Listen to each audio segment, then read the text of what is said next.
इस कार्यक्रम के पुण्यार्चक हैं स्वर्गीय श्री सवाई सिंघई पदमचंद जी जैन, श्रीमती दयाबाई जैन, पुत्र श्री प्रदीप कुमार जैन, पुत्र वधू श्रीमती स्नेहलता जैन, सुदीप जैन, पल्लवी जैन, आगम जैन, पुत्र श्री धर्मेंद्र जैन, पुत्र वधू श्रीमती विनीता जैन, आकाश सक्षम जैन, आर्शिया जैन, श्री राजेश जैन, पुत्र वधू श्रीमती सीमा जैन, राशि जैन, तन्मय जैन, पुत्री दामाद श्रीमती सीमा जैन, श्री संजीव जैन मैक्स, देवांश जैन, द्रव्या जैन इंदौर, पुत्री दामाद सरिता जैन, स्वर्गीय श्री संजय जैन, पुट्ठा मिल ईश्वरवाड़ा मध्य प्रदेश, शुभम जैन, सुयश जैन भोपाल। फर्म मैसर्स पदमचंद शिखरचंद जैन, बेगमगंज सागर मध्य प्रदेश, श्री सुधा सागर पल्सेस बेगमगंज सागर मध्य प्रदेश, श्री गुरुजी ट्रेडर्स बेगमगंज सागर मध्य प्रदेश, पीएस परिवार बेगमगंज सागर। जय हो। परम पूज्य निरापक मुनि श्री 108 सुधा सागर जी महाराज की जय हो। निहानगर सागर से स्वप्निल जैन की जिज्ञासा है, महाराज श्री के चरणों में त्रिवान नमोस्तु। महाराज श्री, मेरी जिज्ञासा है कि हम कभी कभी परोपकार की भावना रखते हैं परंतु इसके विपरीत कार्य होते हैं, और आपने कहा कि किसी भी कार्य को करें तो अपने मन में परोपकार की भावना रखें, तब ऐसी परिस्थिति में क्या करना चाहिए, कृपया समाधान करें। परोपकार की भावना की बात क्या होता है? मतलब परोपकार की भावना करते हैं तो विपरीत कार्य हो जाते हैं।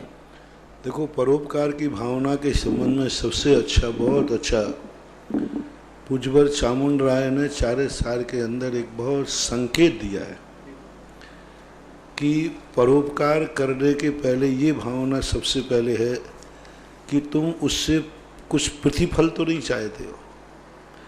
परोपकार 2 प्रकार के व्यक्ति करता है, एक तो कमजोरी के कारण करता है, दूसरा ये भावना करता है कि मैं उपकार करूँगा तो कल वो मेरा उपकार करेगा। तीसरा कारण होता है कि मैं उपकार करने के बाद उसको अपने अंडर में ले लूँगा, दबाऊँगा, मैंने तुम्हारे ऊपर ये उपकार किया है। यदि ये 3-4 कारण हैं तो वो उपकार है ही नहीं, वो व्यापार है। उपकार करने के बाद भूल जाओ जिस पर नीति ने क्या कहा है, जिस पर उपकार हुआ है वो न भूले, कृत उपकारम न विस्मरन्ति साधवा। लेकिन करने वाले को तो भूल नहीं है। करने वाले जिसके ऊपर अपन ने उपकार किया, उनसे कहा आपने मेरा उपकार किया, तो अपन को क्या सोचना है, भाई मुझे तो पता ही नहीं मैंने क्या उपकार किया, मुझे तो मालूम नहीं, मेरे ज्ञान का विषय नहीं। यानी उपकार करने के बाद यदि तुम उपकार को भूल जाते हो तो वो उपकार तुम्हारे लिए फलीभूत होगा, और ऐसे उपकार में कभी विघ्न नहीं आता। विघ्न उसी उपकार में आता है जिस उपकार के प्रति हमारी कोई बदले की भावना रहती है या एक एहसान तले दबाने की भावना रहती है। तो एहसान तले यदि किसी को दबाना हो तो उसको उपकार नहीं मानना चाहिए। उपकार का फल भी तुम्हें नहीं मिलेगा, और उस उपकार के प्रतिकल जो तुमने किया वो सब एक व्यापार बन के रह जाएगा। सारी दुनिया में व्यापार ही तो हो रहा है। कहते हैं लोग इसके उपकार हैं, उपकार एक क्षणवर्ती पर्याय है, आई और निकल गई, पता ही नहीं, अपन को मालूम ही नहीं चलना चाहिए, ज्ञान में ही नहीं आना चाहिए, ज्ञान से निकाल दो। धारणा भी नहीं कि मैंने किसी पर उपकार किया है, बस तत्क्षण मेरा कर्तव्य था, तत्क्षण मेरा परिणाम आया, किया सब खत्म, याद मत रखो उसको। खांडू बालो निवासवाड़ा से विनीत जैन की जिज्ञासा है, गुरुवर के चरणों में त्रिवान नमोस्तु। महाराज श्री आदिनाथ भगवान के 923 पुत्र जो सीधे निगोज से आए थे और उसी भाव में मोक्ष चले गए, तो क्या वे नित्य निगोज से आए थे? यदि ऐसा है तो उन जीवों में पंच परावर्तन को कैसे घटाएंगे? कोई जरूर नहीं कि पंच परावर्तन होना ही चाहिए। पंच परावर्तन होते हैं, प्राय बहुत आए जीव करते ही है। ये अपवाद मार्ग है, नियामक कारण नहीं है कि पंच परावर्तन होना ही चाहिए। उत्तराखंड से गढ़वाल उत्तराखंड से अंकुर जैन की जिज्ञासा है, महाराज श्री के चरणों में त्रिवान नमोस्तु। महाराज श्री, मेरी जिज्ञासा है कि अक्षय तृतीया वाले दिन आपके मुखारद बिंद से दान के बारे में बोला गया था। जैसे ही हमारे मन में अक्षय तृतीया के दिन के उपलक्ष्य में एक दान का भाव आया, पर अभी मंदिर में सूचित नहीं किया था, तभी किसी अन्य तीर्थ या अन्य मंदिर से एक दान का सहयोग की बात आ गई, तो क्या महाराज श्री हम उस दान को अक्षय तृतीया के लिए सोच रहे थे, या दान हम दूसरे तीर्थ में दान दे सकते हैं, या उससे शांति आदि बोली लेके दान दे सकते हैं क्या? कृपया कोई बात नहीं, वो आपके हाथ है। अभी जब तक नहीं बोला है, आपकी जहाँ मर्जी पर, जहाँ आपको रुचि दिखे, अधिक लाभ हो, वहाँ दे सकते हैं, कोई बाधा नहीं। महावीर नगर कोटा से अशोक जैन की जिज्ञासा है, महाराज श्री के चरणों में नमोस्तु। महाराज जी, जैसा कि आप बताते हैं कि एक बार सम्यक दर्शन प्राप्त होने के बाद भी जीव अर्धपुद्गल परावर्तन काल तक संसार में भटक सकता है, तो मेरी जिज्ञासा है कि हम लोग एवं अन्य त्रस्त जीव जो इस पंचम काल में वर्तमान समय में मौजूद हैं, उनमें कुछ लोगों को पूर्व की पर्याय में सम्यक दर्शन हुआ हो, क्या ऐसा हो सकता है क्या? कृपया। हो सकता है, क्योंकि पंचम काल में भी साधी मिथ्या दृष्टि का भी जन्म होता है, अनादि का ही नहीं। और वो सम्यक दर्शन को होकर के और कालांतर में अर्धपुद्गल परावर्तन तो हाईएस्ट काल है। जरूर नहीं कि अर्धपुद्गल, मैंने कहा ना, अर्धपुद्गल परावर्तन एक अंतर मुहूर्त का भी होता है और उत्कृष्ट अंतर मुहूर्त असंख्यात 24 का हो सकता है। इसलिए कोई बाधा नहीं, हो सकते हैं। साधी मिथ्या दृष्टि का जन्म पंचम काल में बहुत होता ही है, बहुतायत होता है। पूना से सचिन जैन की जिज्ञासा है, महाराज श्री के चरणों में नमोस्तु। महाराज श्री, ऐसा आगम में आता है और कहा जाता है कि हम अभी तक असंख्यात बार मुनि बन गए हैं। ऐसा कहा भी जाता है कि पिछी के कमंडल के सुमेरु पर्वत के समान ढेर लग गए हैं। इतनी बार हम लोग मुनि बन चुके हैं, तो महाराज जी, इतनी बार हम अगर मुनि बन चुके हैं तो एक बार भी मोक्ष की प्राप्ति क्यों नहीं हुई? कृपया समाधान। मुनि जैसा बनना चाहिए वैसा नहीं बने। मुनि व्रत धार अनंत बार ग्रेविक उपजायो, पै निज आत्म ज्ञान बिना सुख लेस न पायो। निज आत्मा की अनुभूति नहीं कर पाए। अष्टपावड़ में भी पुजवर कुंद भगवान ने भी कहा, तो जैसा मुनि बनना चाहिए हम वैसा नहीं बने। द्रव्य से तो मुनि बने, कसायों पर अंकुश नहीं किया, अनंतानुबंधी कसाय का नाश नहीं कर पाए हमारी कसाय। इस कारण से अनंत बार भी बने तो बने, अभव्य तो अनंत बार बन जाता है, अनंत बार ही नहीं। लेकिन सच्चा 22-28 गुण बराबर पालता है, लेकिन अंतर की जो परिणति है वो नहीं हो पाती, यानी रत्नत्रय जो भावात्मक है वो नहीं मिल पाता। तेंदुखेड़ा दम्मू से श्रीमती मोना अंशु जैन की जिज्ञासा है, गुरुवर के चरणों में त्रिवार नमोस्तु। महाराज से मेरी जिज्ञासा है कि पद्मनंदी पंचविंशतिका में आया है कि मोहरूपी राजा का विषम शासन चलता है। महाराज श्री, मोहरूपी राजा का विषम शासन क्या है, इसका तात्पर्य क्या है? सभी उसी के अधीन है, सारा संसार उसी का अधीन है। राग द्वेष मोह और कसायों के अधीन ही तो सारी दुनिया चल रही है। क्रोध आता है तो कसाय रूपी मोह के कारण आता है, राग आता है और दोनों के अधीन है। दुश्मन सामने आ जाए तो क्रोध मोह उसको चलाता है, तो ये मोह आने अपने राग द्वेष आदि परिणाम। नोएडा से मणि जैन की जिज्ञासा है, गुरुवर के चरणों में त्रिवार नमोस्तु। महाराज से मेरी जिज्ञासा है कि किस किस क्रिया से हमारे धर्म के संस्कार जो जन्मांतर तक हमारे साथ रहते हैं पक्के होते हैं, क्योंकि ज्यादातर धर्म क्रियाओं से पुण्य बंद होता है और पुण्य के उदय आने पर संसार बढ़ाने के निमित्त ज्यादा होने से धर्म से डिगने की संभावना बढ़ जाती है। इसलिए महाराज जी, ऐसा क्या करें कि आगामी जन्मों में मुख्यतः अगर देवगति या मनुष्यगति हम सुख सामग्री मिलने पर भी धर्म से च्युत न हो, कृपया मार्गदर्शन करें। देखो, कोई भी सुख का मार्ग यदि हम त्रिकालिक शाश्वत करना चाहते हैं तो उसको जब अपन अच्छा मानते हैं तो उसको अच्छा को ग्रहण करते समय आपके परिणाम क्या है? आप उस नियम को मजबूरी में कर रहे हैं, बहकावे में कर रहे हैं, तात्कालिक कुछ समय के लिए कर रहे हैं। यदि कोई अच्छाई के प्रति ऐसी अंदर की परिणाम जागना है, ये अच्छाई में जन्म जन्मांतर तक नहीं छोड़ूंगा, इन देव को मैं जन्म जन्मांतर तक नहीं छोड़ूंगा, ऐसे अंदर का परिणाम। अभी तुमने मंदिर को मान लिया, गुरु को मान लिया, इसलिए कि तात्कालिक तुम्हारे पास समस्या थी।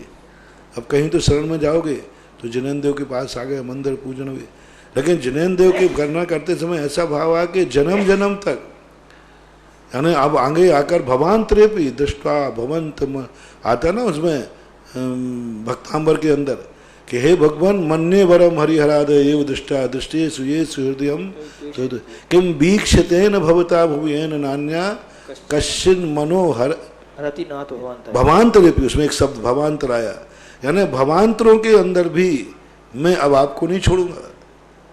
तो जब कोई भी जैसे मुनि बना और ऐसा भाव आ जाए अंदर से, हे भगवान अब मुझे संसार नहीं, जन्म जन्मांतरों तक मुनि बनता रहो, अभिषेक पूजन, तो जिस समय अपन उस क्रिया को करते हैं, उस क्रिया को आपने कितना समय दिया, किस परिस्थिति में ग्रहण किया, आपकी मजबूरी है भगवान से संबंध जोड़ने की या आपका स्वभाव बन गया, नहीं मेरा ये संबंध अमिट रहेगा, दुनिया की कोई ताकत मुझे नहीं इससे अलग कर सकती, मैं जन्म जन्मांतरों तक भी यही रूप स्वीकार करूंगा, तो फिर वो जन्मांतर में हो जाते। वर्तमान युग में संसारी व्यक्ति ये संकल्प कर लेता है, अपन तो परमार्थी, संसारी व्यक्ति निदान बांध लेता है, कर लेता है कि हम एक जन्म जन्मांतर में हम यही परिवार वाले जन्म, तो अपना निदान तो नहीं कहलाएगा, लेकिन हम भावना कर सकते हैं और भावना में ही ऐसा स्थिति बन जाती है कि हमें जन्मांतर में भी मिलता है। सहारनपुर से प्रभात कुमार जी, इनकी जिज्ञासा है, गुरुदेव के चरणों में त्रिवान नमोस्तु। महाराज जी मेरी जिज्ञासा है कि किसी व्यक्ति ने बताया कि सही शब्द कैवल्य ज्ञान है, न केवल ज्ञान है, जबकि आमतौर पर पूजन प्रवचन आदि में गुरुजन केवल ज्ञान शब्द का ही उच्चारण करते हैं। और महाराज जी हमारे जैनागम में शनि ग्रह आदि को शांत करने के लिए पूजन अर्चना बताई गई है या जैनागम के अनुसार? कृपया समाधान। कैवल्य ज्ञान जो बनता है वह अलग है, भाव अर्थ में आता है, वैसे उसका नाम मति सुत अवधि केवल ज्ञान ही है। तत्वार्थ सूत्र में सूत्र में केवल ज्ञान दिया, केवल ज्ञान नहीं दिया। ज्ञान के जब 5 भेद किए तो मति श्रुति अवधि मना पर्याय केवलानी ज्ञानम, तो केवल ज्ञान ही है, केवल ज्ञान है अकेला, अशाह है, पूर्ण समर्थ नहीं। ऐसा कैवल्य शब्द जो है ये किसी का कहना है तो गलत है, उसका मूल नाम केवल ज्ञान ही है। और कैवल्य कहेंगे तो वृद्धि होकर अण प्रत्यय हो जाएगा, तो वो उसके भाव पक्ष में आता है, लेकिन मूल नाम उसका केवल ज्ञान ही है। आपको किसी ने ब्रह्म डाल दिया, आप तत्वार्थ सूत्र उमा स्वामी महाराज के सूत्र को देख कर और पूज्यपाद स्वामी ने उसकी जो टीका वगैरह की उसमें देख लें। हनुमान दाल जबलपुर से चिराग जैन की जिज्ञासा है, महाराज श्री के चरणों में त्रिवान नमोस्तु। महाराज श्री वीर अंतराय कर्म का क्षय करने के लिए हमें क्या करना चाहिए? कृपया समाधान। सेवा करना चाहिए, दुखियों की सेवा करना चाहिए, अपाहिजों की सेवा करना चाहिए, रोगियों की सेवा करना चाहिए। शास्त्रों में यही लिखा है, जो जितना दुखियों के दुख दूर करता है, औषधि दान देता है बीमार को, उसको उतने ही वीर्यांतराय कर्म का क्षय उपशम होता है। अपनी शक्ति को किसी भी कार्य में, अपनी शक्ति को जो नहीं छुपाता है उससे शक्ति बढ़ती है। धार्मिक किसी कार्य में, कहीं भी, किसी भी क्षेत्र में दान की अपनी शक्ति नहीं छुपाता तो धन बढ़ेगा, सेवा में अपनी शक्ति नहीं बढ़ाता तो काया बढ़ेगी, और मन के चिंतन में अपनी शक्ति नहीं छुपाता तो मन बढ़ेगा, स्वाध्याय करने में अपनी शक्ति नहीं छुपाता तो ज्ञान बढ़ेगा, बड़ों की सेवा संगति करने में अपना शक्ति नहीं छुपाता तो बड़े लोग और बड़े बड़े लोग उसको संगति में मिलेंगे। किसी भी क्षेत्र में है, अच्छे क्षेत्र में वो अपनी संगति को नहीं छुपा रहा है, अपने अंदर की शक्ति को नहीं छुपाता, तो उसकी उस प्रकार की शक्ति बढ़ती जाती है। जैसे कोई ने कहा कि मैं भगवान के पूजा करने में कभी अपना प्रमाद नहीं करूँगा, तो उसकी पूजा करने की शक्ति इतनी बढ़ जाएगी, इतनी बढ़ जाएगी कि वो कितना भी पूजा करेगा लेकिन कभी बोर नहीं होगा। परसों हमने शांतिनाथ भगवान की जयंती पर भगवान के 3 पदों की प्राप्ति के कारण बताए थे। वो कामदेव कैसे बने, चक्रवर्ती कैसे बने और तीर्थंकर कैसे बने, उसको समझें और विचार करें। अशोकनगर से निर्मल जैन, इनकी जिज्ञासा है, महाराज श्री के चरणों में त्रिवान नमोस्तु। महाराज श्री मेरी जिज्ञासा है कि वृत्ति परिसंख्यान तप आचार्य परमेष्टि के मूल गुणों में आता है, तो क्या वह उसका पालन प्रतिदिन करते हैं और साधु परमेष्टि के लिए यह जरूरी नहीं है क्या? वृत्ति परिसंख्यान तप कृपया समाधान। अब ये चीज़ें आपको बताने लायक नहीं है, क्योंकि हमारी अंतरंग चीज़ें कहलाती हैं। आपको इससे कि आप जब मुनि बनोगे तो मैं बता दूंगा कैसे विधि ली जाती है। व्रत संख्यान के अनेक रूप होते हैं, संख्यात लोक प्रमाण रूप होते हैं, और तप जो है सब अपने साधु। उपवास भी रोज को होते हैं, उपवास भी प्रतिदिन करो, रस परित्याग सब, ये कुछ भी नहीं, प्रतिदिन भी कर सकता है, नहीं भी कर सकता है, ये वीआईपी व्यवस्था है साधु की। चाहे तो प्रतिदिन व्रत परिसंख्यान लेके जावे। और व्रत परिसंख्यान का आप क्या समझते हैं, छोटा भी हो सकता है, बड़ा भी, कोई इसका मापदंड नहीं है, कोई मापदंड नहीं है। आदिनाथ भगवान का व्रत परिसंख्यान यही था कि नवदा भक्ति मिलेगी तो आहार करेंगे। कोई व्रत परिसंख्यान, नवदा भक्ति ही व्रत परिसंख्यान था। नवदय भक्ति नहीं मिल पा रही है तो और कोई नियम ले लें तो और तो आफत हो जाए। हाँ, नवदा भक्ति ही भी प्रत्यज्ञान बन सकता है, भक्ति भी प्रत्यज्ञान बन सकता है। भक्ति से पड़गान करेगा, हमारी दृष्टि में भक्ति आ गई कि हाँ ये भक्ति है तो जाएगा। बहुत सारे भेद हैं, बहुत सारे भेद। इसको रेवाड़ी से सरस सिंह इनकी जिज्ञासा है, महाराज श्री के चरणों में नमोस्तु। महाराज श्री मेरी जिज्ञासा है कि हम पानी में लौंग सौंफ आदि डालकर पानी की मर्यादा 6 घंटे कर लेते हैं, लेकिन यदि हम पानी पिएंगे तो क्या हम जूठे नहीं कहलाएंगे, क्योंकि पानी में लौंग के मिश्रण से वह रस की कैटेगरी में आ जाएगा? कृपया समाधान करें। नहीं कहलाएंगे, क्योंकि पानी में लौंग चबाना नहीं है, उसके अंश आ जाने से पानी का कोई जूठापन नहीं कहलाता है, कर सकते। भीलवाड़ा से टीकम चंद जैन की जिज्ञासा है, महाराज श्री के चरणों में त्रिवार नमोस्तु। गुरुदेव मेरी जिज्ञासा है कि सम्यक दृष्टि को कर्मबंध क्यों नहीं होता और मिथ्या दृष्टि को कर्मबंध क्यों होता है? संबंध होता है, क्यों नहीं होता? कर्मबंध का अर्थ होता है जब कोई वस्तु को हम उपयोग पूर्वक कृतकार्य अनुमोदना से ग्रहण करते तो बंद होगा। सामान्य रूप से हमारा कोई मतलब नहीं है तो हमें बंद नहीं होगा। जैसे साधु आहार करने जाता है, उसने बनवाया नहीं, बनवाने का आदेश नहीं दिया, तो साधु को भोजन बनाने का कर्मबंध नहीं होता। भोजन तो ले रहा है, आप देते, लेकिन वो बंधक क्यों नहीं है कि ना उसने बनवाया है और ना बनवाने का अनुमोदना की है। इसलिए बंध की स्थिति इतनी मानना चाहिए कि उसमें इसका अपने परिणामों से कितने रूप में भागीदार है, और जितना भागीदार है उतना सम्यक दृष्टि को भी बंध है, ऐसा नहीं है। सिंगापुर से अचिंत जैन की जिज्ञासा है, महाराज श्री के चरणों में त्रिवार नमोस्तु। महाराज श्री मेरी जिज्ञासा है कि धवला और जय धवला आदि जो ग्रंथ हैं उनको षटखंडागम नाम से भी जानते हैं क्या? इनमें क्या संबंध है? और यह कहीं भी पढ़ा था कि षटखंडागम के सिर्फ 5 खंड ही हैं, सामान्य रूप से छप सकें, और छठा खंड अभी तक ताड़पत्रों में ही है, उसको अभी तक संरक्षित रखा गया है। क्या यह सही है? अगर सही है तो इसको हम प्रिंट क्यों नहीं करा सकते? कृपया समाधान। पहली बात है, षटखंडागम के 6 खंड छपे हुए हैं, कोई भी अब ताड़पत्र के अंदर नहीं है। और षटखंडागम जो मूल ग्रंथ का नाम षटखंडागम ही है, जो सूत्र रूप में है, जो सूत्र रूप में प्राकृत में है, जिसे पुष्पदंत भूतबली महाराज ने रचा है, वो षटखंडागम ही है। और धवला और जय धवला तो उसकी टीका का नाम है। षटखंडागम की टीका का नाम धवला है और कसाय पहाड़ की टीका का नाम जय धवला है। तो ये टीकाओं के नाम हैं, मूल तो नाम प्राकृत का संस्कृत षटखंडागम ही है, और पूर्णतः ग्रंथ छप चुके हैं, कोई भी स्टोर में नहीं है।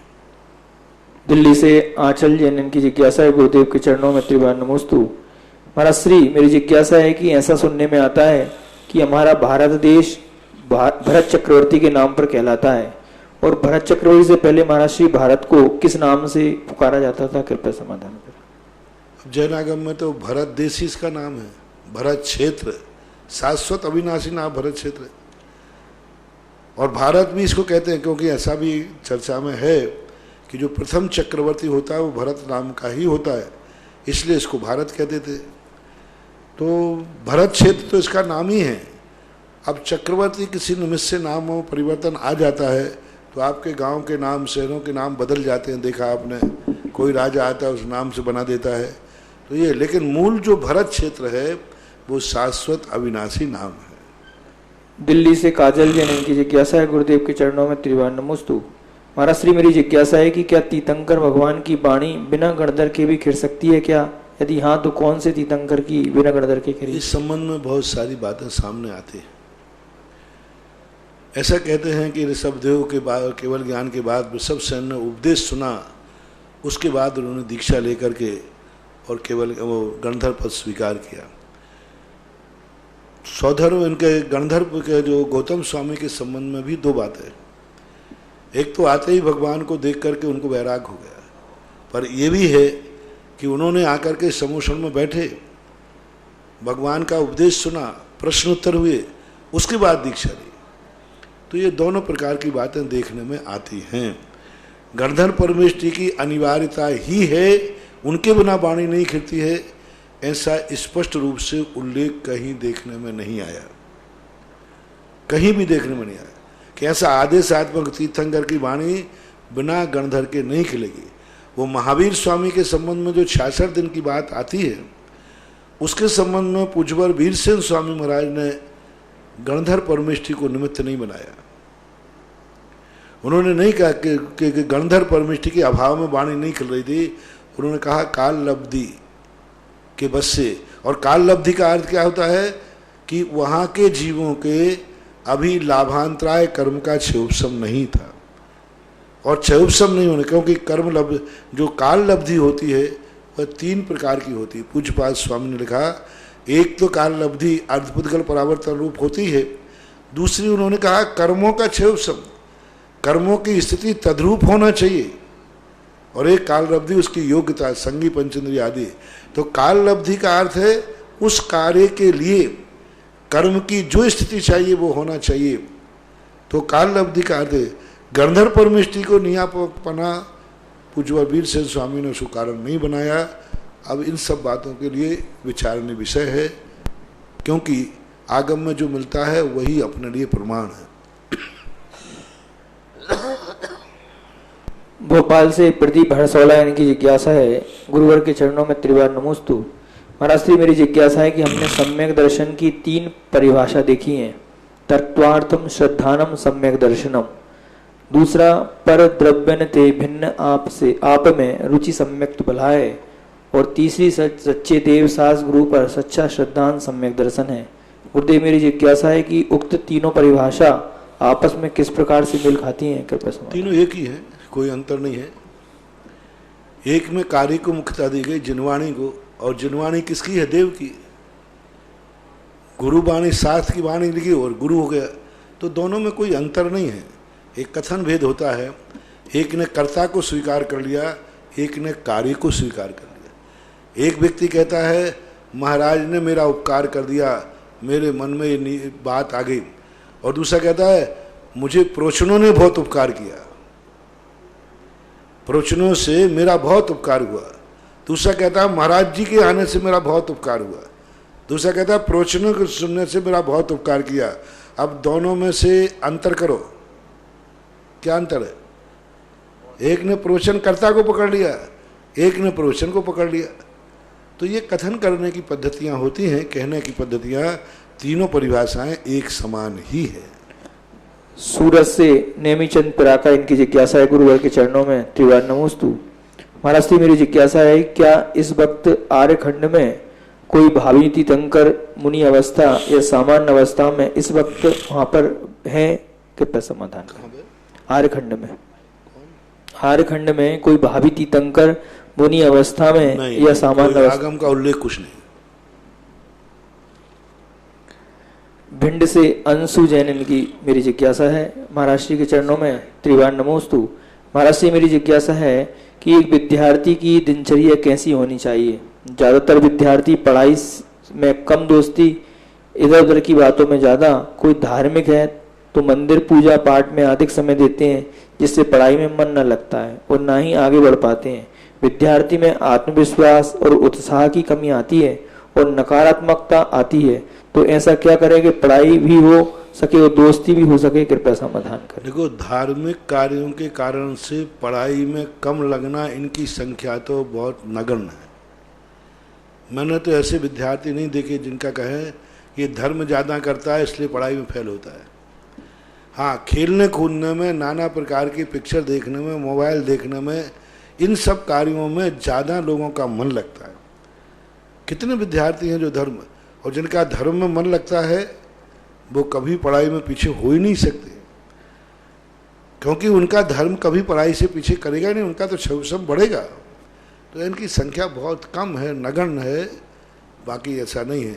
अब रही बात, तो तुम ही लोगों ने उन बच्चों को प्रभावित करते हो, बचपन से ही मोबाइल दे देते हो, घरों में टीवी दिन भर चलता रहता है।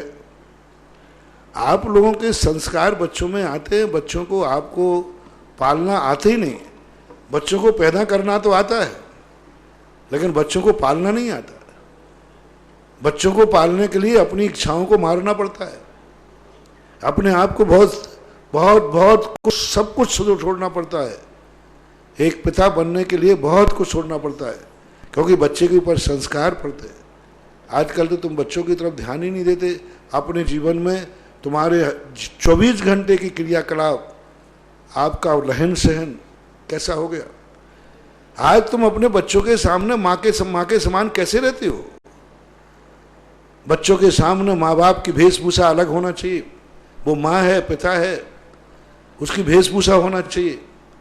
और आज तुम्हें सब मालूम है कि माँ बच्चों के सामने कैसे रहती है, कैसे वेशभूषा पहनती है, कैसे कपड़े पहनती है, कैसे उनका उठना बैठना रहता है, कैसे खाना देता है, कैसा टीवी पिक्चर देखना रहता है, कैसा घूमने जाते हैं, और कैसे दोनों बैठ करके आज बेशरम पने के साथ बच्चों के सामने मियाँ बीवी किस ढंग से बैठते हैं, किस ढंग से हरकत करते हैं, किस ढंग से फोटो उतरवाते हैं, ये सब आपके सामने है। पहले के लोग ऐसे होते थे कि पति पत्नी अपने बच्चों के सामने, अपने परिवार के सामने, एक दूसरे के सामने घूंघट भी नहीं हटाते थे, मर्यादा में रहते थे, बहुत मर्यादा। और आज किस ढंग से रह रहे हैं, मेरे से प्रश्न पूछ रहे हो। आप खुद अपनी हरकत देखिए, आपके बच्चे, आपके माता पिता बच्चों के सामने किस वेशभूषा में रह रहे हैं, किस ढंग से अपना जीवन चला रहे हैं। तो बच्चों के लिए तो वो प्रभाव पड़ेगा ही पड़ेगा। बच्चा तो, माँ बाप सुधरेंगे तो बच्चे सुधरेंगे। माँ बाप जब तक अपने माँ बाप की अपनी पोजीशन में नहीं आएंगे, माँ बाप जब तक अपने पद की गरिमा नहीं समझेंगे, बेटे को पद की गरिमा समझा ही नहीं सकते। उदासीन आश्रम इंदौर से ब्रह्मचारी मुकेश भैया, इनकी जिज्ञासा है गुरुवर के चरणों में त्रिवान नमोस्तु। महाराज श्री मेरी जिज्ञासा है, ऐसे लोग देखे दादियां टी शर्ट पे घूम रही हैं, मम्मी नहीं, दादियां टी शर्ट पे घूम रही है और काला चश्मा लगाए ऐसे हीरोइन लगती है। तो अब उसकी पोती क्या करेगी। दादी दादी की भेष में नहीं रही, माँ माँ के भेष में नहीं रही, अब पोता पोतियों से तुम क्या अपेक्षा करोगे। बहुत शर्म की बात है।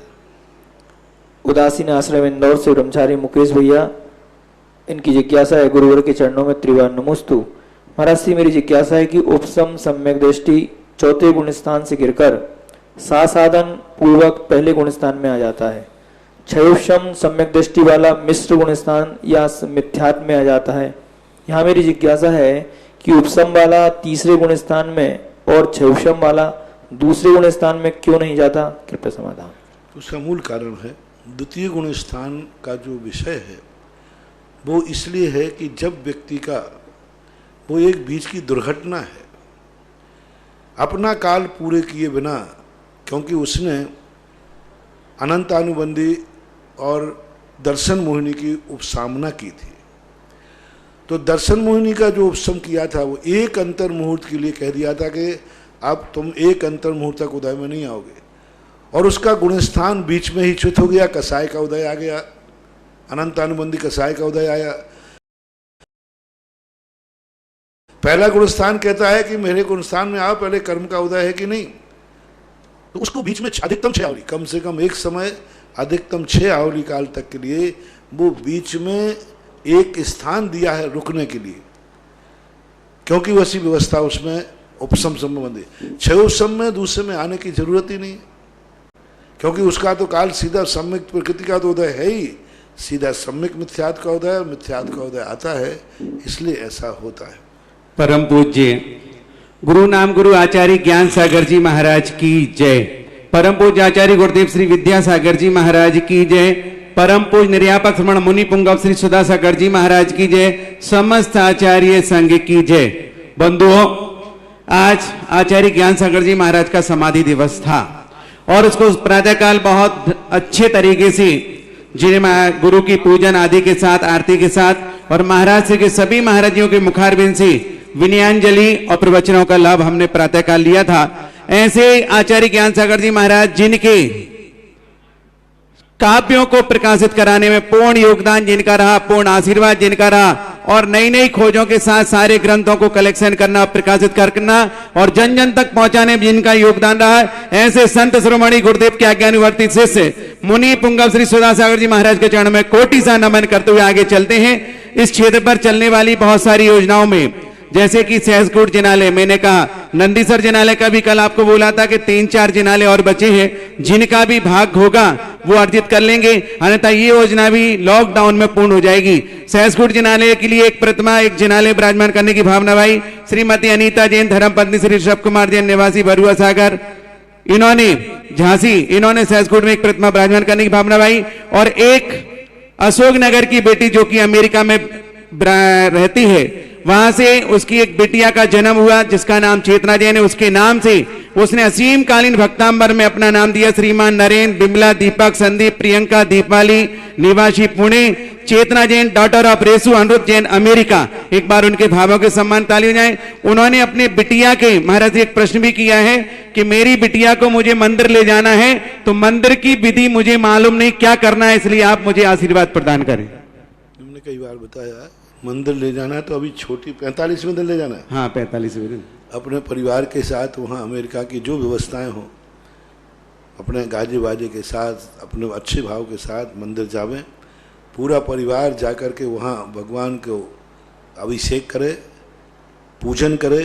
अब पूजन में आपके पास जैसा समय हो वो आपके ऊपर है, छोटा समय छोटी पूजा कर लो, बड़ा समय है विधान कर लो, और वहाँ लेकर के भगवान के सामने उसके हाथ से श्रीफल लेकर के और संकल्प करें कि हे भगवान, जब तक यह बच्ची बड़ी नहीं हुई तब तक मैं इसके सारे नियम में पलवाऊंगी, यानी इसको कभी हम अभक्ष सेवन नहीं कराएंगे, मांस मदिरा आदि का सेवन नहीं कराएंगे, इन सारे नियमों का मैं पालन करूंगी, और जब ये बड़ी हो जाएगी तो हम पुनः आकर के ये नियम इसको दे देंगे। इस प्रकार का करना चाहिए। अगला असीमकालीन भक्तांबर में एक और भक्त ने भावना भाई श्रीमान विमल कुमार जी, जय कुमार, मुकेश कुमार, धीरज जी, निखिल, अनुराग, वाकलीवाल, बेगू, इन्होंने अपनी शादी की सालगिरह के उपलक्ष्य में इस क्षेत्र पर असीमकालीन भक्तांबर में नाम लिखा करके योगदान दिया है। एक 5100 रुपए की राशि मूल नायक बड़े बाबा की बेदी में स्वर्ण कार्य के लिए प्रदान करने की घोषणा की। विमल कुमार, जय कुमार, मुकेश, धीरज, निखिल, अनुराग जी, वाकलीवाल, बेगू। आगे चलते हैं हम जिज्ञासा के क्रम में। महाराज श्री जिज्ञासा है इंदिरा जैन कोटा की, गुरुवार के चरणों में नमोस्तु।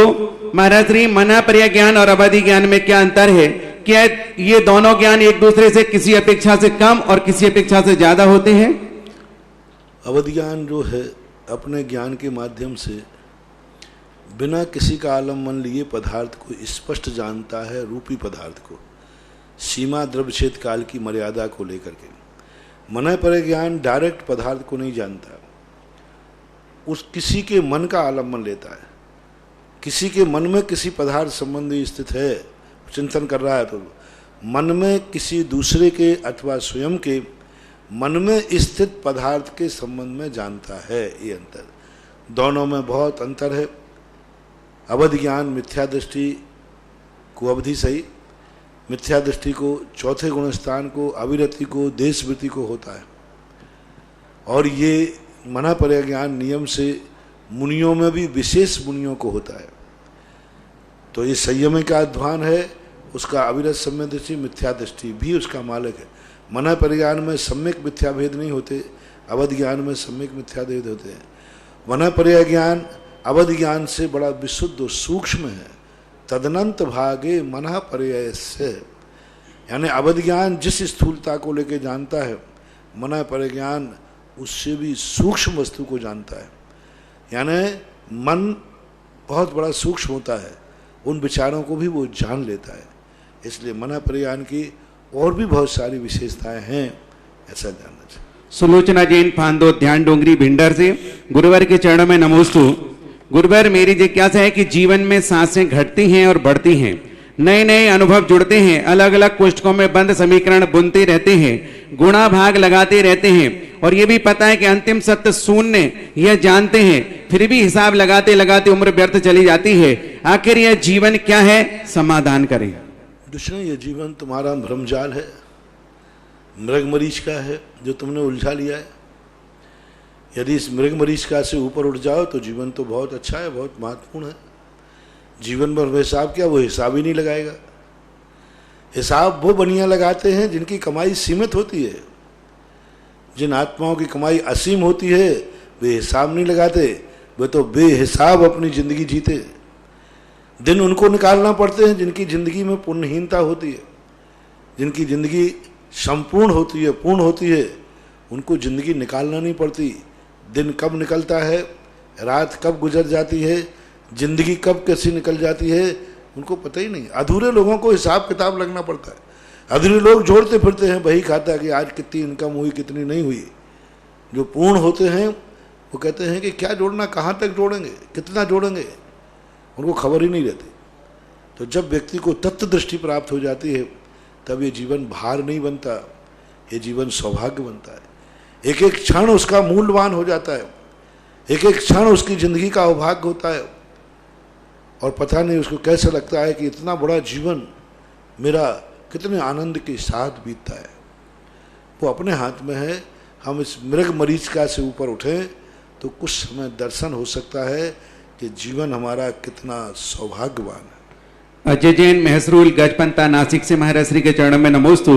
महाराज श्री शांति पाठ की कुछ पंक्तियां हैं, जैसे कि शांति नाथ मुख ससिवनहारी शील गुणावर संयमधारी लखन 108 विराजी निर्कत नयन कमल दलाजी।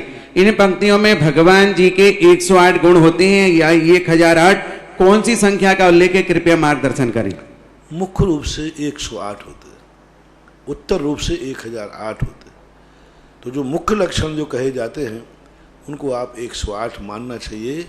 जो लक्षण स्पष्ट रूप से दिखते हैं, यानी जैसे श्रीवत्स होता है, कुछ उनकी ऐसी सौम मुद्रा होती है, सम चतुर्साज संस्थान आदि, इस पर कुछ ऐसे लक्षण हैं जो मुख्य रूप से होते हैं, और एक छोटे मोटे हो तिल मस्सा आदि होते हैं, ये सब सामान्य कर होते हैं। अगली जिज्ञासा है स्वीटी जैन पुणे महाराष्ट्र। महाराज श्री के चरणों में नमोस्तु। महाराज श्री शांति धारा में पूरे पूरे तथा कुरु कुरु इन शब्दों का क्या अर्थ है? आचार्य माघनंदी स्वामी जी के अभिषेक पाठ का अर्थ कौन सी पुस्तक में कहाँ मिलेगा?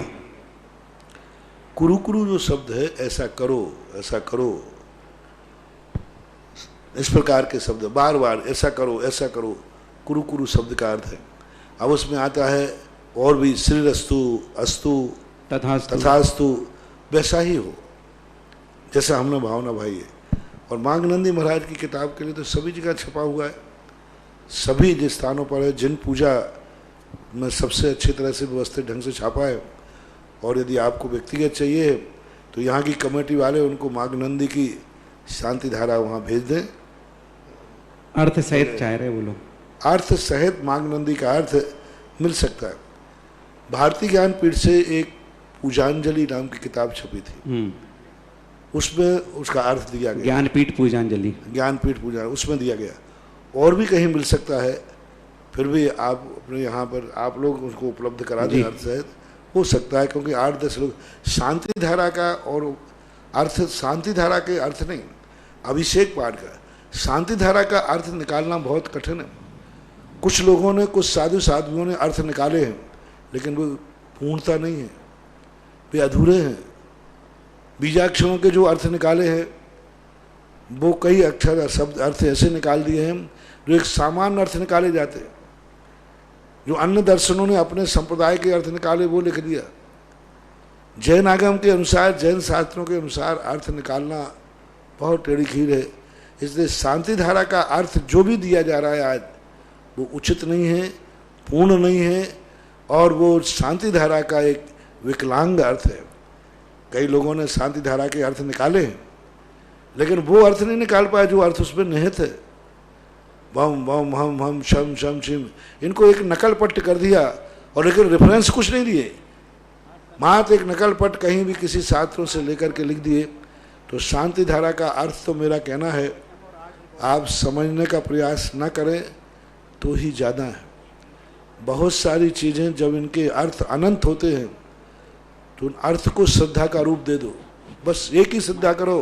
एक एक बीजाक्षर में अनंत शक्ति है, और अनंत शक्ति में से हम कितनी शक्ति निकाल पाएंगे। तो मेरा तो एक ही कहना है, शांति धारा का अर्थ ना ही समझें और ना ही समझाएं तो मुझे दिखता है कि ज़्यादा पावरफुल रहेगी, क्योंकि तुम जितना बता दोगे उतना बीजाक्षर का प्रभाव कम हो जाएगा, क्योंकि उसमें अनंत शक्ति है और तुम बता पाओगे एक शक्ति। 100 शक्तियाँ हैं उसमें बता पाओगे एक, तो 99 शक्ति आप नहीं बताओगे और आपको पढ़ते समय एक ही अर्थ होगा, वो 99 शक्तियाँ आपके ज्ञान में नहीं आएंगी, तो उस शांति धारा का प्रभाव कम हो जाएगा। इसलिए अनंत को अनंत ही रहने दे और उसको श्रद्धा का विषय बना करके और उसका वाचन करें, अभी शांति धारा करें। एक जिज्ञासा मनोज गोदा। मेरे आराध्य गुरुवर के चरणों में बारंबार नमोस्तु नमोस्तु नमोस्तु। महाराज जी, कल पूरे देश भर में आपके आह्वान पर शांति धारा दिवस मनाया गया, और मैं ये अगर कहूँ कि कोई अतिशयोक्ति नहीं होगी कि शांति धारा करना वापस जो शुरू करवाया वो आपने ही करवाया। बाकी लोग भूल चुके थे कि शांति धारा क्या होती है। एक भगवान के मस्तक पर एक लोटा डालना, वही अभिषेक हो गई, वही शांति धारा हो गई। और जब से आपने मंदिरों में क्षेत्रों पे ये प्रक्रिया चलाई, यज्ञ नायक, महायज्ञ नायक, श्रावक श्रेष्ठी, उसके बाद क्षेत्रों पे बम्पर धन की वर्षा होने लगी, क्षेत्रों की स्थितियां सुधरने लगी, समाज में लोगों की स्थितियां सुधरने लगी। बाकी जो जैन समाज के लोग इधर उधर जाने लगे थे अपनी बीमारी में, अपने छोटे मोटे कोई भी दुख दर्द आते थे तो इधर उधर भटकने लगे थे, गंडा ताबीज ये अपनाने लगे थे। मगर जब से आपने शांति धारा का महत्व लोगों में समझाया, तब से जैन ही नहीं अजैन लोग भी अपना शांति धारा में नाम लिखाने के लिए आगे आने लगे हैं। महाराज जी, ये आपका पूरे संपूर्ण जैन समाज पर बहुत बड़ा उपकार है। मेरी इस संबंध में एक छोटी सी जिज्ञासा है कि ये इस तरह की प्रेरणा आपको किस तरह से मिली जिससे संपूर्ण जैन समाज उपकृत हुआ? नमस्ते। जब कोई व्यक्ति अपने आप में जीवन को ऐसा समझता है कि वो उसका बेटा पड़ोसी में जाकर के रोटी मांग रहा था, तो एक दिन बाप ने धोखे से देख लिया कि ये पड़ोसी में जाकर रोटी मांग रहा है, तो क्या हमारे घर में रोटी नहीं है, भोजन नहीं है, क्या बात है? तब उसने देखा कि इसको, अरे हमारे घर की रोटी में इसको स्वाद नहीं आ रहा है, हमारे घर की रोटी में मेरे को वो स्वाद जो चाहिए जो पड़ोसी में है। जैसे आजकल के बच्चे मम्मी की बनाई हुई चाट नहीं खाएंगे, बाजार की खाएंगे। मैंने बच्चों से कहा कि मैंने कि भाई तेरी बाजार का छोड़ दे, मैं तेरी माँ से कह दूंगा जो तुझे खाना घर में। बोले महाराज जी मम्मी की बनाई हुई नहीं खाऊंगा। अरे मैंने क्यों? बोले उसकी बनाई हुई मज़ा नहीं है। मैंने क्यों? अरे महाराज जी अब उससे थोड़ी मिर्ची मांगो तो वो इतनी सी देती है, और खोमचे वाले से इतनी सी मांगो कहता है ये पकड़। तो मैंने कहा कि देखो माँ का अच्छा भाव, तो ऐसे ही स्थिति बन गई। तो जब मैंने देखा कि जो विपदा देखे जिसको देखो, जब मैंने गृहीत मिथ्यात्व के ऊपर प्रवचन दिया कि भाई तुम इस प्रकार के यहाँ वहाँ मन भटको, गंडा ताबीज में, पूरी सभा में से मुश्किल से कम 3-4 हजार लोग बैठे हुए थे। उनमें मात्र 2-3 लोगों ने ही हाथ उठाया कि मैं त्याग करता हूँ। मैंने कहा मेरी पूरी जैन समाज त्याग करने को तैयार नहीं। मैं हिल गया एकदम। मैंने कहा मैं तो इनको समझ रहा था ये जैनी, किसी की हिम्मत नहीं, कोई हाथ उठाने को तैयार नहीं। मैंने कहा ये क्या मामला है? बाद में मैंने कुछ लोगों से पूछा, बोले महाराज जी मैं नियम नहीं ले सकता, विपदा आएगी तो हम कहाँ जाएंगे? मैंने क्यों? बोले हमें पंडितों ने कहा है कि ये तो भीतरागी भगवान है, तो कुछ नहीं देते, और यहाँ भीतरागी भगवान की पूजा पाठ में कुछ मांगना पाप है, गुरु महाराज कुछ देते नहीं, भगवान देते नहीं, इसलिए ये तो कुछ देंगे नहीं, और हमारे जीवन में तो संकट आएंगे। तो फिर मैं कहाँ जाऊँगा? अरे मैंने कहा कि ये अन्याय हो गया। बस उसी दिन से मैंने चिंतन किया और शास्त्रों को, आचार्यों को खोला। एक भी आचार्य ऐसे नहीं मिले जिन्होंने सांसारिक सुखों के लिए आशीर्वाद नहीं दिया हो। हर मंगलाचरण में कहा निश्रेयस और अभ्युदय, सांसारिक और पारमार्थिक दोनों सुख का दाता है। जैन धर्म की हर क्रिया मुनि पद को भी लेकर के पारमार्थिक और सांसारिक सुख दोनों देते। एक भी क्रिया जैन धर्म की ऐसी नहीं है जो दोनों फल नहीं देती हो, संसार भी देती है और परमा। यहाँ तक कि 11वें गुण स्थान का मरा हुआ साधु भी जो शुद्धोपयोग में लीन है, यथाख्याचार्य में है, उसको मोक्ष नहीं मिलता लेकिन स्वर्ग मिलता है। जब मैंने ये खोज करके फिर मैंने कहा कि अब इनको कौन सी निधि खोज के दूं, तब मैंने अभिषेक पर दृष्टि की, क्योंकि तुम लोग बनिया भी बहुत जबके हो, और बनियाईगिरी होने के कारण तुम लोग एक बात तो जरूर करते हो, महाराज पूंजी कम लगाना पड़े और प्रॉफिट ज्यादा हो। यदि मैं कहता हूं कि भाई तुम लोग प्रतिमा धारण करो, बड़े बड़े दान दो, बड़ी बड़ी माला फेरो, तो तुम सीधे हाथ जोड़ोगे, फिर बाबा जी रहने दो। फिर मैंने कहा सस्ती पूंजी, कम से कम पूंजी लगे और प्रॉफिट ज्यादा हो। शास्त्रों में से खोजा, महापुराण में, पद्म पुराण में, तब ऐसी अलौकिक निधि मिली कि अभिषेक ऐसी सस्ती पूंजी है और प्रॉफिट इसकी इतनी है कि बहुत गजब। तो इसके लिए जब मैंने कई दिनों तक, कई महीनों तक इन सब पर विचार किया चुना, फिर जब मुझे अनुभव हो गया, तब मैंने जनता को कहा अब तुम दूसरे दरवाजे रोटी नहीं मांगोगे, जो स्वाद तुम्हें पड़ोसी के में आ रहा है उससे कई गुना स्वाद मेरी रोटी में है बेटा। जो तुम दुनिया में चाह रहे हो वो मेरे पास भी है, क्यों जाते हो दुनिया में? जो तुम दुनिया में भटक रहे हो बल्कि उससे ज्यादा है, जो यहां है वो दुनिया में कहीं नहीं है, और जो यहां नहीं है वो भी दुनिया में कहीं नहीं है।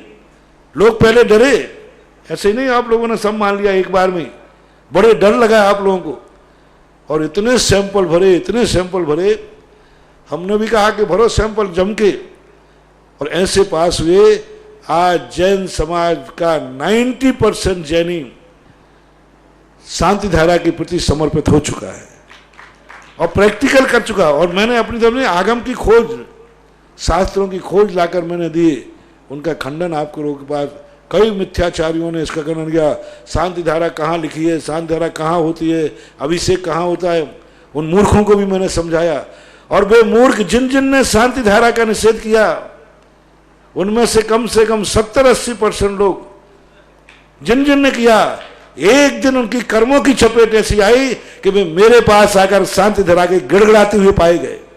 कहा महाराज जी मेरी शांति धारा करा दीजिए। मैंने क्यों, तुम शांति धारा तो मूर्खों का काम है, शांति धारा तो मूर्ख का काम, हम जैसे मूर्खों को हमारे भक्तों का भी है। अरे महाराज जी हमारी भूल क्षमा करो, शांति धारा। और उनके लिए भी उन्होंने मानना पड़ा। 70-80% लोग जितने जितने शांति धारा का विरोध करते हैं, मैं तो उनसे कहे बैठा हूं कि जो जो शांति धारा का विरोध कर रहे हैं, एक दिन कर्म उनको ऐसा झापड़ मारेगा कि वे शांति धारा के गंदोदक में अपना मस्तक चल लगाते हुए देखे जाएंगे। हाँ ऐसे, और ये लोगों के साथ हुआ।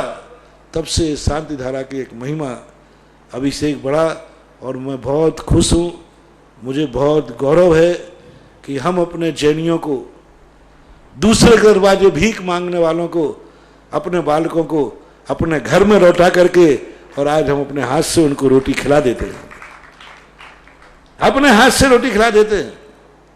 तो एक बहुत बड़ी बात की बात थी। तो इस प्रकार के शांति धारा की प्रेरणा मिली। और दूसरा क्या था, महायज्ञ आदि की भी सारी व्यवस्था ही आपने बताई। हाँ ये महायज्ञ आदि, फिर तो एक व्यवस्था बनाई उसको, किस ढंग से इसको हम और प्रभावकारी बना सकते हैं। अगली जिज्ञासा, क्षेत्रों पे जो बम्पर वर्षा हुई, क्षेत्रों की स्थितियां बहुत सुधरने लगी। हमारे बिजोलिया की बात करें तो बिजोलिया, ये क्षेत्र ऐसे थे, मंदिर ऐसे थे कि 1100 रुपया इकट्ठा करने के लिए पानड़ी होती थी, और कह भाई तुम 11 लगाओ, वो कहता साहब 21 तो लिखाओ, बोले ठीक है 15 लिख लो। आज कोई भी जिन जिन मंदिरों में शांति धारा होती है, उन मंदिरों के लिए कभी भी मंदिर के लिए भीख मांगने की जरूरत नहीं पड़ती। हर मंदिर, जिस मंदिर में शांति धारा है उस मंदिर में हमेशा ये मानना चाहिए ATM कार्ड उनके पास है, कमेटी के पास, और वो हर मंदिर में, और लोगों को लाभ हो रहे हैं। आज शांति धारा करने वाले लोग जिस कार्य को लेकर कर रहे हैं, आप देखिए जिन जिनको हो रहा है, बहुत लाभ हो रहा है। चलिए अगली जिज्ञासा रिकॉर्डिंग। परम पूजनीय प्रातः स्मरणीय व्यापक मुनि श्री जी के चरणों में मेरा और मेरे परिवार का बारंबार नमोस्तु। महर्षि जी, आज आपने अपने प्रवचन में 3 गुरु बताए, वर्तमान गुरु, पैतृक गुरु और भविष्य का गुरु। तो वर्तमान गुरु हमारे जीवन का निर्माण तो करता है, परंतु हमें संरक्षण नहीं देता, और यदि वो हमें जीवन दान देता है तो रास्ते की कठिनाइयों से नहीं बचाता। अपने जीवन को सुरक्षित करने के लिए हमें गुरु के गुरु अर्थात पैतृक शक्ति के आशीर्वाद की जरूरत होती है, ऐसा आपने बताया। परंतु जो भविष्य का गुरु है वो क्या होता है, कैसा होता है, उसका हमारे जीवन में क्या महत्व है, इसके बारे में आपने नहीं बताया। कृपया बताने की कृपा कीजिए। नमोस्तु। करूं क्या, तीनों तरफ से घड़ियां दिखाते हैं, इधर तुम्हारा टीवी लाइव भी दिखाता है। अब जितना बोला वही लाइव बारे पूरा नहीं दिखा पाए। उनकी भी मर्यादा होती होगी, सीमा है, टाइम की मर्यादा होती। अभी जो प्रसंग आपने पूछा है, आपका शेष जो बचा होगा उसमें आ गया। मैंने कहा है उसमें 3 गुरु, एक अतीत का गुरु हमारी जिंदगी को संरक्षण देता है, और मैंने उदाहरण दिया, आप लोगों ने गौर किया होगा। राजा हमेशा जब अपनी जिंदगी को खतरे में देखता था तो वो पितृभवन में जाता था, जहाँ उनके पिताओं की फोटो लगी रहती थी। उनका एक कक्ष होता था जिसको पितृ कक्ष बोलते थे, और वहाँ जाके सारी प्रतिज्ञाएं वहाँ पूरी करते थे। सीता भी ने भी यही किया, राम ने भी यही किया, शास्त्रों में वर्णन। इसी प्रकार से जब अपने जीवन में कोई सुरक्षा का बात आती है तो हमें पितृ तरफ जाना चाहिए, यानी हमारी परंपरा, हमारे पूर्वज, ये गुरु मात्र हमारे यही गुरु हैं कि इनके पास से शक्ति कहाँ से आई, उस शक्ति को भी समझने का प्रयास करना चाहिए। और भावी गुरु के संबंध में मैंने कहा भावना। अतीत वर्तमान गुरु हमें संपत्ति देता है, अतीत गुरु हमें सुरक्षा कवच देता है, और भावी गुरु हमारी भावना को पूरी करता है। आपको जो गुरु मिला है, आपकी भावना क्या है कि मेरे बेटे को भी मिले या नहीं मिले, बोलो, है तो वो भावी गुरु देगा। आपने अपना गुरु बना करके कर लिया और भावी गुरु नहीं है तो आपके बेटों का क्या होगा, वो अनाथ रहेंगे, वे बिना गुरु के रहेंगे। आपका धर्म आपके जीवन में है, भविष्य में नहीं रहेगा।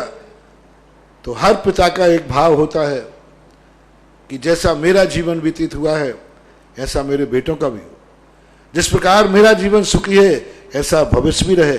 तो ऐसे ही सम्यक दृष्टि सोचता है, जैसा मेरा पुण्य हुआ कि मुझे वर्तमान में गुरु मिले, भविष्य में मेरी संतान को भी ऐसे ही गुरु मिले। तो भावी गुरु हमारी भावना को पूरी करता है। हर सम्यक दृष्टि की भावना होती है कि ये धर्म सनातन प्रभायमान हो, अनंत काल तक चलता रहे।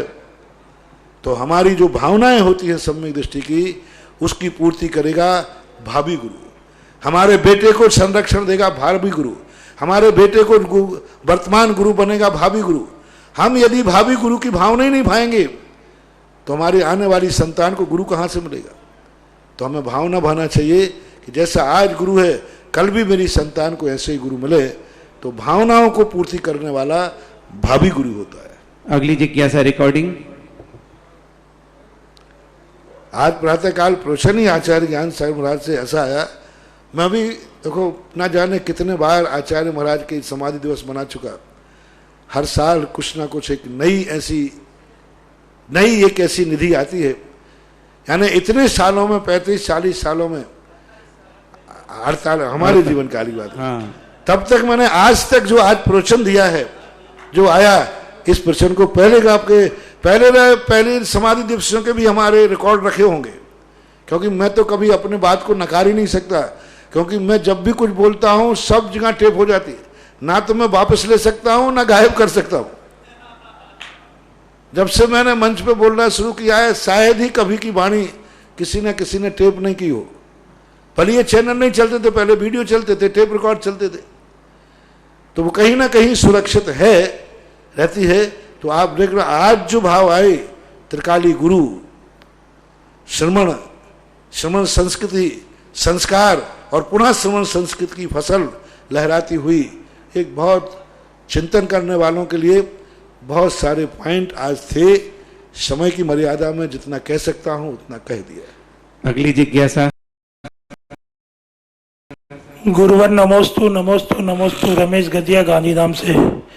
गुरुवर, एक पिताजी का बहुत अच्छा कारोबार था, सब बढ़िया था, सब अच्छा था। उसका बेटा भी बहुत होशियार था। बेटे ने उस पिताजी के कारोबार को संभाल लिया और बेटे ने भी कारोबार को आगे बढ़ाया।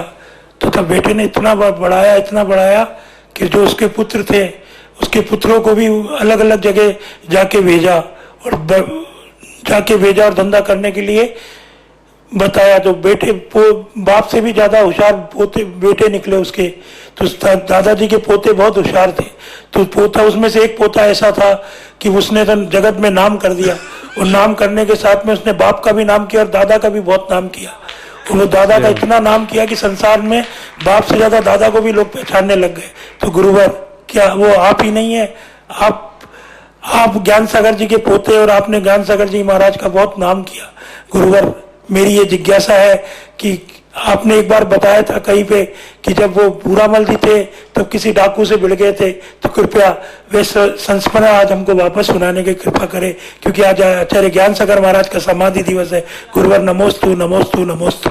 मैंने तो आचार्य ज्ञान सागर का नाम रोशन नहीं किया, लेकिन वो मेरे दादा गुरु होने से मेरा नाम रोशन जरूर हो गया। जय हो। मैं उनका नाम रोशन करने वाला कौन हूं? वो सूर्य है, मैं दीपक हूं।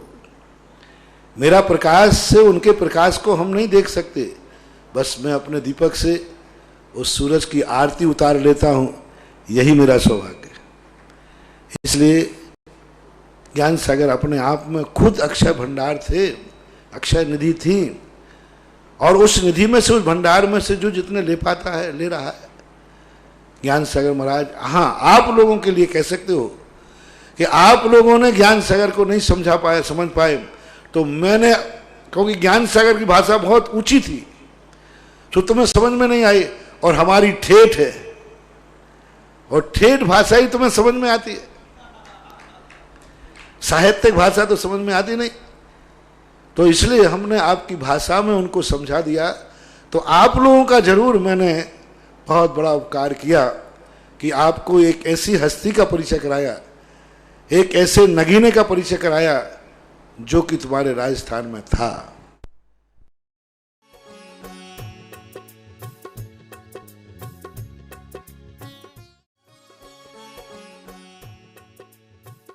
इस कार्यक्रम के पुण्यार्चक थे स्वर्गीय श्री सवाई सिंघई पदमचंद जी जैन, श्रीमती दयाबाई जैन, पुत्र श्री प्रदीप कुमार जैन, पुत्र वधू श्रीमती स्नेहलता जैन, सुदीप जैन, पल्लवी जैन, आगम जैन, पुत्र श्री धर्मेंद्र जैन, पुत्र वधू श्रीमती विनीता जैन, आकाश सक्षम जैन, आर्शिया जैन, श्री राजेश जैन, पुत्र वधू श्रीमती सीमा जैन, राशि जैन, तन्मय जैन, पुत्री दामाद श्रीमती सीमा जैन, श्री संजीव जैन मैक्स, देवांश जैन, द्रव्या जैन इंदौर, पुत्री दामाद सरिता जैन, स्वर्गीय श्री संजय जैन, पुट्ठा मिल ईश्वरवाड़ा मध्य प्रदेश, शुभम जैन, सुयश जैन भोपाल।